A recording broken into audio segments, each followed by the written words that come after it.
And there's so many examples of stuff like that. Like, it wasn't enough for you to just do what you're doing. You had to also embellish. That's interesting you should say that. I have noticed this with a lot of people in the paranormal world. They always have to have some kind of backstory that is way the hell out there and usually uses the word ancient. And it's some egoic, pseudo humble thing. Like they're the ones that have been chosen by the aliens or by Lord Ashtar or whatever it may be. But they always greatly embellish their backstory. They cannot just be who they are. If you go back far enough, you got people like Hans Holzer that wrote literally a book this thick on ghosts, and he was a legit dude and didn't claim anything. But it's like everyone today is. So it's weird idiosyncratic thing that. And the more they want to ground their background in things that are embellished or that don't make sense, the more entrenched they become in not being willing to move forward. Like, there's this weird phenomenon in the martial arts. There are some very famous, arguable frauds in the martial arts who've been that way for decades. Now, I don't know about you, but if I did one thing for 20 years, I would accidentally get better at it. So you would have to work hard not to get better. And yet people like Ashita Kim, famous ninja author from the 1980s, I've talked to people, he's been creeping around the martial arts scene in Florida for about 40 years almost, and yet has not improved in all that time. I talked to somebody who actually saw a seminar that he went to and said he was unteachable and that he left in a huff when somebody corrected him. Now that's hearsay, that's third, I don't have any direct knowledge of that, but it squares with the fact that this guy has been pretending to be a ninja master for 40 years and somehow hasn't managed to ever improve. Yeah. You just have to wonder, like, as devoted as you are to this fantasy, why don't you just go somewhere and take that class and keep doing it every day for 20 years? You'd be amazed. Like, people used to, when I started in the self-defense field, I didn't have any rank. I didn't have anything that anyone would consider impressive. And people used to definitely say to me, "Who are you to have an opinion? You don't have a black belt." And I'm like, well, give me time. And I just kept working. And then one day I got my black belt, and then my Wikipedia page mysteriously became not newsworthy. Now, I don't know if there's a connection there or not. I don't care. I didn't like having a Wikipedia page. But, they're not the most objective in terms of how the site is managed anyway. Somebody there didn't like me. So what do you know? The page is gone. Good. And if you try to start one, they'll shut it down because I'm not allowed to have one. I don't know why. What? So... yeah, if you try to start a Phil Elmore Wikipedia page, now it's been a few years since anyone's tried, as far as I know, but the last time, a number of years ago, that someone tried, it was shut down immediately because it had already been shut down as not newsworthy, which is fine because I prefer not to be newsworthy, but I just thought that was weird that I had a Wikipedia page until I earned my black belt, and then poof, it went away. I earned my black belt in 2009. And then 2 years later, I got my instructor level rank in 2011. And I realized both of those things the other day in yet another one of those moments of, wow, I got old. I remember the first time somebody called me old as an insult. And I remember thinking, well, that's just hurtful. Yeah. I mean, it beats the alternative. And that's the thing that people who use "you're old" as an insult never seem to quite grasp. Like, you have correctly identified that not only have I remained extant, but I started before you did. And you should work towards the goal of remaining extant for as many years and more as I have, because that's a good thing. Yeah. Side note, I have a personal rule that's always running in the background. If I have a choice, I'd prefer not to fight anyone, of course, but if I have a choice, I'd always pick the guy that's younger than me. Because if someone's older than me, there's a fair chance that they might just know way more than me. Well, that's only true up to a point. I mean, I've got arthritis in one of my fingers, and I'm not exactly the fastest guy. So I think if you had the option of fighting some 20-year-old and fighting me, you'd probably better pick me. It just seems like the better bet. Because I used to say the only people who don't get hurt at seminars are the people who are 20 years old because they're still made out of rubber. After that, you get injured literally just looking at the training. You get injured every time. Yeah. I've had so many injuries through the years. I had my shoulder folded over my body when a 300-pound man fell on me during one class, and that took like a year to rehab. We were doing pistol disarms, and I looked down and my hand was covered in blood. But that time it wasn't mine. It was his, because the trigger guard of the fake gun had ripped his hand open. I remember digging a simunition round out of my bloody flank when it went through my clothes and into my skin. And I'm like, well, next time leather jacket, I guess.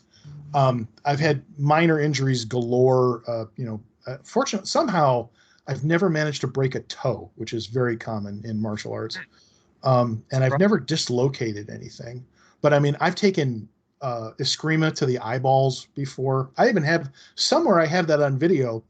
The stick comes in, goes under my glasses, nails me in the eye, and I immediately went, "That's my eye." Complete shutdown. If that had been a real life thing, like that guy just won.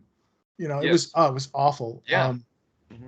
So I think nobody sets out to want to get hurt, but injuries happen. When I did Aikido, my arms started to go numb because I type all the time, and so I'm susceptible to tendonitis simply from the repetitive motion of typing so many hundreds of words all the time.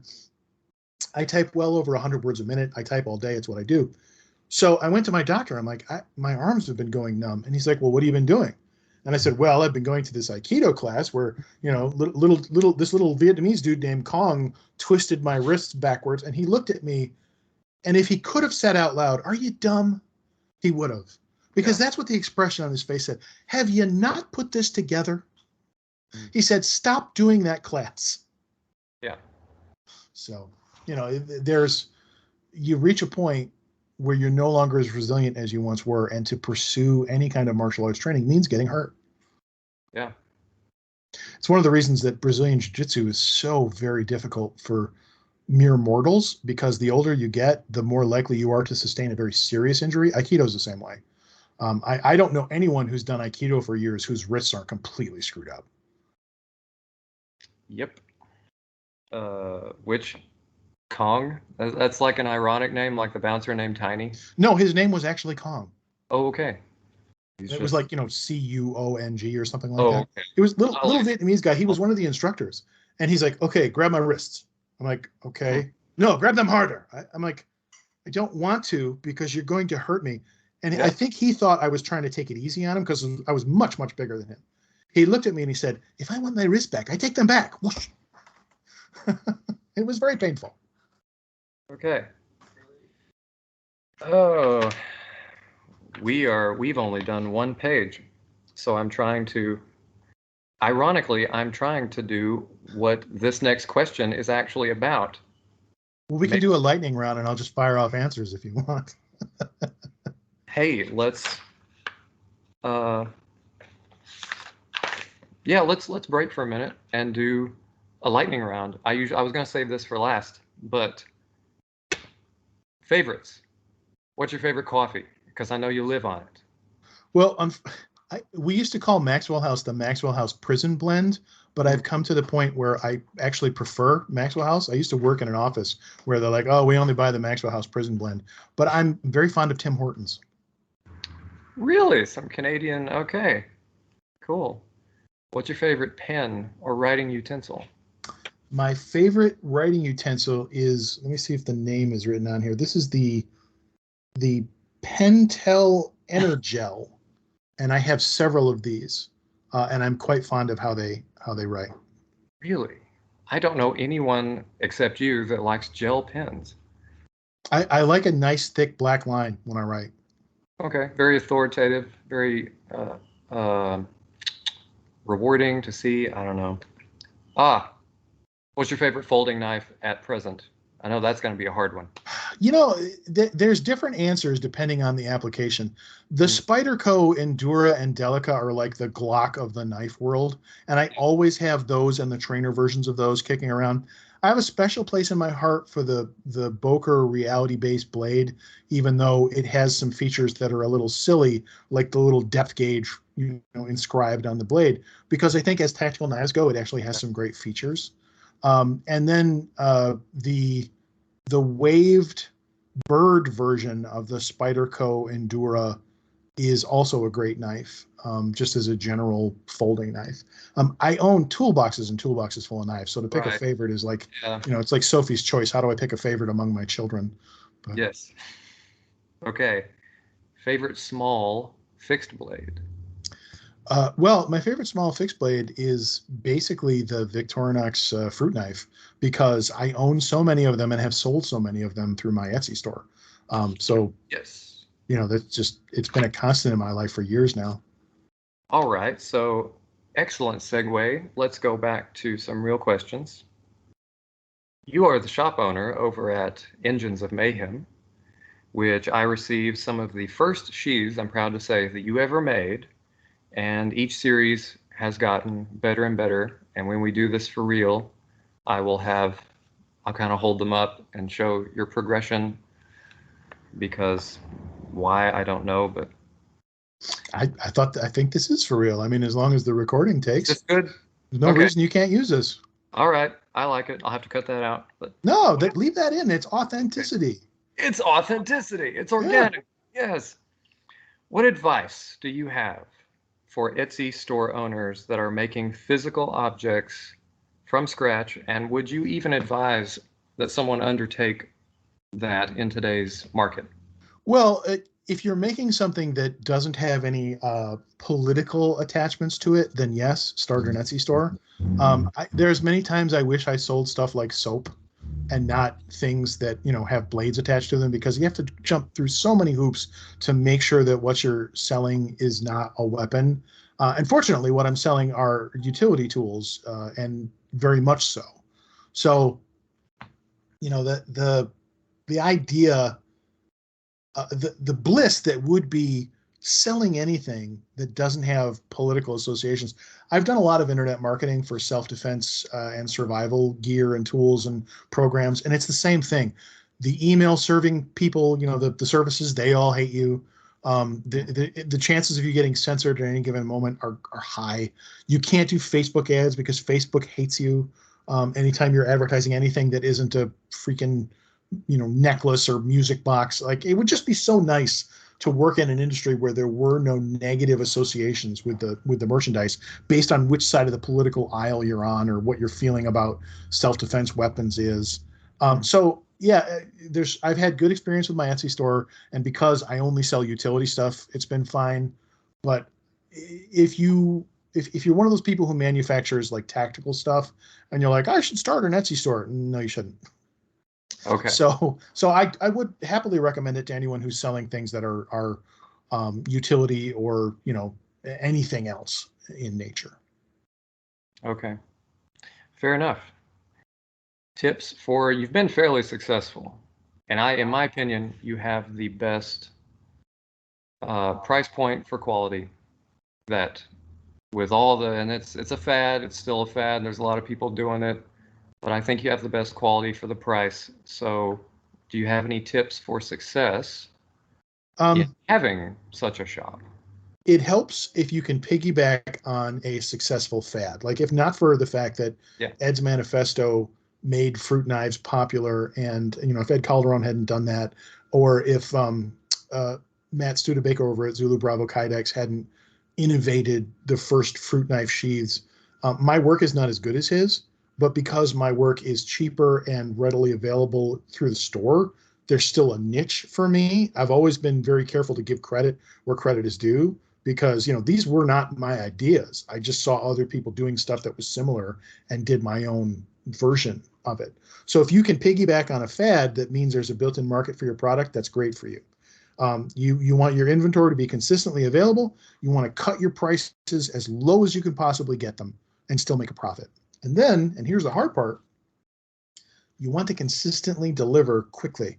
I got into a big problem last summer. I introduced a new sheath for the Pioneer Woman knife that became all the rage again, thanks to Ed Calderon. When I introduced that sheath, I didn't think anything of it. And then I got triple the number of orders in 2 weeks that I normally get. Because at that moment, everybody wanted that sheath and there weren't too many people offering it. Since that time, other people with better sheaths have started offering them. But at the time, I was the only game in town, I guess. I got overwhelmed and I got so behind on orders that Etsy suspended my shop until I got caught up. They're like, you got to stop taking orders, man. You're too far behind. So fortunately, I was able to get through that, power through it. And, I worked overtime for weeks to get caught up on that backlog. And then I got to the point where it was all caught up. And then I was like, well, I guess I'll clean the shop. And And since then, I've done a good job of staying on target. I recently earned like the star seller badge on Etsy, which is, metrics as far as how fast Cool. you deliver and are your reviews good and stuff like that. Yeah. But it's easy to get behind. So if Yeah. you do have the benefit of becoming popular, you really need to stay ahead of that. My policy is always never be afraid to refund the customer his money, because if they're not happy, take your money back. Yeah. And if I can give them something extra to make up for waiting, I do. I try to be nice about customer service. I kind of got a little bit of fame on my Instagram account for my customer service videos, because stupid people, I'm not afraid to say, are stupid and tell them they are. Like the guy who was like, "You used my wrong address." I'm like, "No, I used the address that's in your Etsy account." "Well, you should have checked it." I'm like, "Through what psychic power would I have checked your address to know that the address you gave me is no longer your address?" So, that guy, I just made fun of him because that was stupid.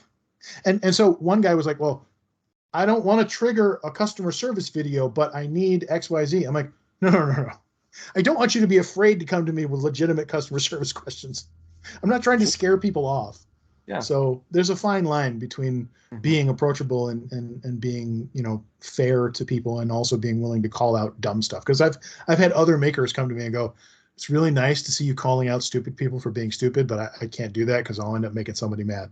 And I'm like, "Yeah, well, I'm fortunate in that this is not my Etsy shop's not my living, so I can afford to make people mad. If people stop buying Yeah. stuff from the Etsy shop, I just don't go down into the shop that week. It doesn't affect my life in any way." Yeah. Adventures in customer service. So I got about 9 minutes. I think an hour is good. Yeah, Or that's yeah, okay. it's about standard. Okay. Hey, yeah. You and I don't always see eye to eye.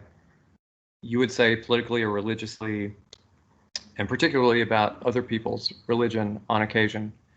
But you're one of the few friends on either side of the aisle that I have that does not ever resort to name calling if we disagree. You just logically, kindly say, "Well, this is what I think," and then you listen to what I think. We have a fun little conversation. This is how it should be. So what's the secret to that mentally? By that I mean, do you have a lot of semantic noise that goes on when someone says something you disagree with, and then you have to quiet that? Or are you always, like, guide people, please, guide our viewers to having a normal, healthy conversation with people that they don't necessarily agree with? Well, I think the key to being able to do that is to be secure in what you believe. If you're secure in your beliefs, then you can look at somebody whose opinion is wrong and walk away from that conversation going, "Well, that guy's wrong." And you're not bothered by the fact that they have a different opinion, because you're correct. And I'm not saying you should, always believe you're correct in everything and that you can never be wrong. I'm saying I didn't just wake up and check some radio boxes that say I have these opinions and now I will defend them. The opinions I have, I arrived at based on an analysis of what I knew about the world, and hopefully a logical process of a non-contradictory identification. And I came to certain conclusions, such as I think people should be free to own the weapons, the tools of self-defense, because I don't think people are safer when they are disarmed, and I think that's borne out by the facts of objective reality. Back before I got super busy and ended up with multiple jobs, I used to spend my spare time arguing with people on forums on the internet, which was kind of the proving ground where I learned what works and what doesn't work when it comes to argumentation. But I think the reason so many people get so upset about differing opinions these days is because fundamentally they're insecure in what they believe.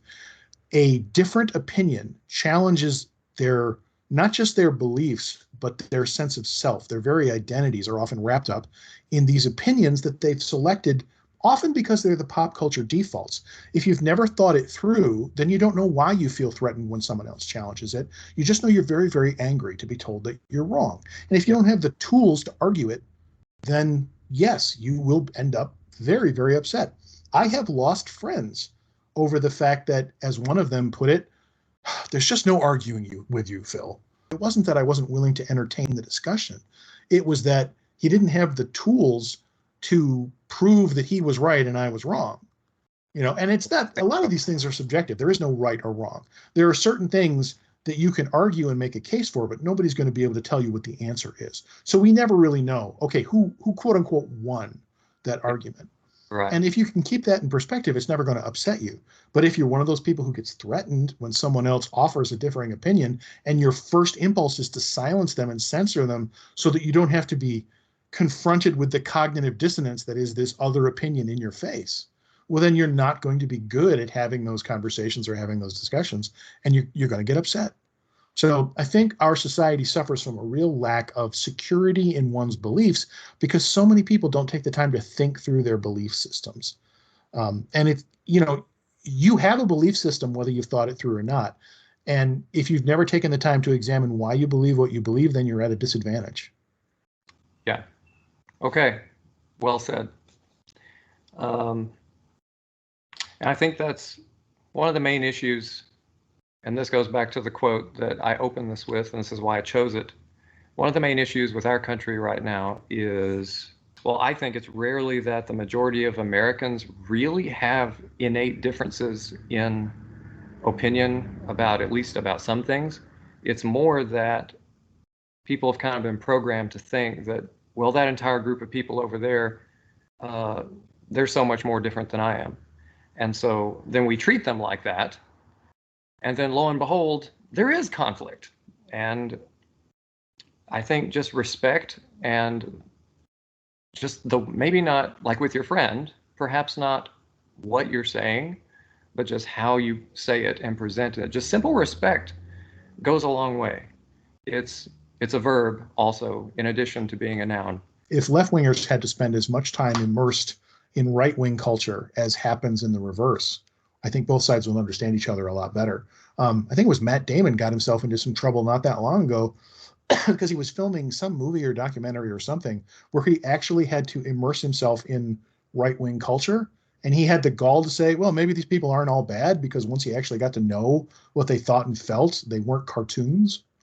So I think there's a lot of misunderstanding that happens precisely because people don't want to take the time to know the other person's position. I've always wanted to know the other person's position because then I can more easily argue against it. Okay. Well, I don't care what your own perceived political affiliations may or may not be, and I just prefer not to have an ideology because I prefer, just logic and looking at every single situation objectively and based on what I personally believe. And I try to treat other people the same way. I don't immediately identify someone as being on the left or the right or whatever, because if you just treat someone like a person, it can change everything. Sometimes, not all the time. Isn't it amazing when you treat people like people? Yeah, how easy everything gets. And so anyway, I appreciate you've always done that with me, and I appreciate it. Well, thank you. So let's go back to our closeout with the rapid fire bit. That's almost superfluous. What's your favorite large fixed blade?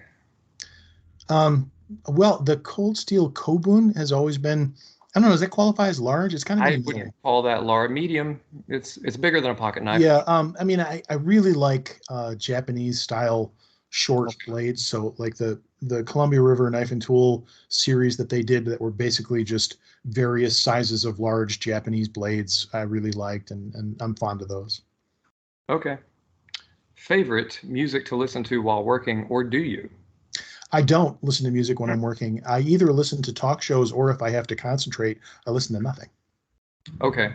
I have trouble, well, if I have to create something, or it's not just something manual and simple, I can't hear music because I hear the words and the lyrics and I start singing, or it gets in what I'm doing and it's hard to concentrate. But in my case, I don't hear it. So the moment I start concentrating, everything else stops existing. So I just don't listen to it because I'd be wasting my time. There's no point in listening to this because I won't hear any of it. Or if I'm listening to a talk show, I might as well turn it off because I'm just going to have to go back again. Okay. So. Your attention is that ironclad. Well, just because when you're in your head composing, it Yeah. kind of screens everything out. There could be people jackhammering in the next room, and I wouldn't really care. I just don't hear it. Uh, my mind always goes to the Dalton Trumbo locking himself in the bathroom, and his family keeps interrupting him, and he's like, "Can't you leave me alone? I'm literally providing for us with my fingers." And Well, I can relate to that feeling because when you're trying to concentrate on something, interruptions are they're arduous, yeah, because when you have to take your brain out of the track that it's in and deal with something else, only to come back, pick it up again. okay, It's kind of like that's different. shutting the computer down and then turning it back on again. There's a Okay. whole process, and it takes time. Yeah, So I can relate to not wanting to be interrupted. I can be kind of an inhuman monster when I'm really concentrating. I'm not fun to be around, okay. especially when I'm trying to finish a novel. Oh, which you once finished a novel in a week. 4 days is my record. 4 days, excuse me. Yeah, Wow. it was basically a long weekend with an And overnighter in I there was somewhere. like, "What's up?" He's like, "I'm writing a novel. I got one more day. Talk to you later." And yeah. Favorite. I think I know this answer. Book. The Fountainhead. I knew that was the answer. I have But I find it very comforting. I enjoy reading it. I like it a lot better than Atlas Shrugged, which I think is not nearly as good. I think The Fountainhead has not just a cool philosophy, but is a fun story. It's not well written. Ayn Rand was not really a gifted writer when it comes to prose. She had a heavy hand. She was overlong. She was preachy. But I really enjoy The Fountainhead. I just always have. it was also my uncle's favorite book. I think I told you that. All right. Last question. Do you have any, I think I know this answer. Do you have anything that you would say is a paranormal experience? Could be anything other than weird synchronistic things involving me. Anything. I I generally have not. I've had some experiences with people who thought they were having those experiences, Okay. but I personally have not experienced anything that I would characterize as paranormal. Um, my father passed away recently, and if ever there was a time for someone to be visited, he didn't stop by.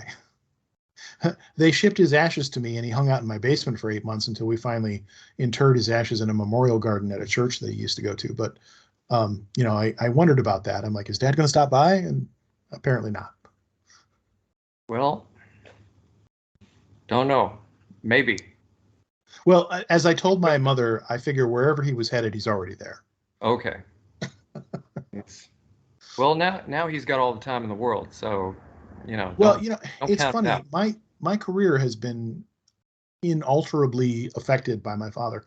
My father taught me to be a technical writer when he started his own technical writing business and wanted to expand and keep it in the family. He came to me and said, "I'll train you. Will you work for me?"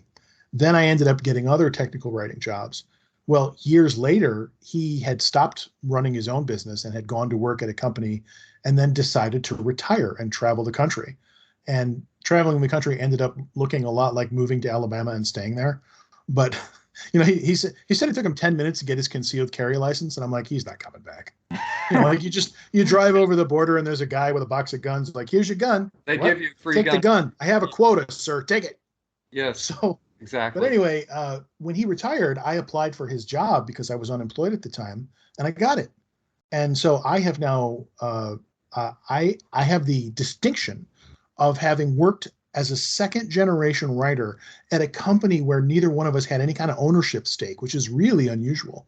I don't believe I'll ever see a situation like that again in my career, neither from the inside or the outside. So I was there training with my own father for like 3 months before he retired. I have never been happier to see someone get in their truck and drive away than after 3 months of sitting next to my father while he trained me to do his job, because you just get tired of it.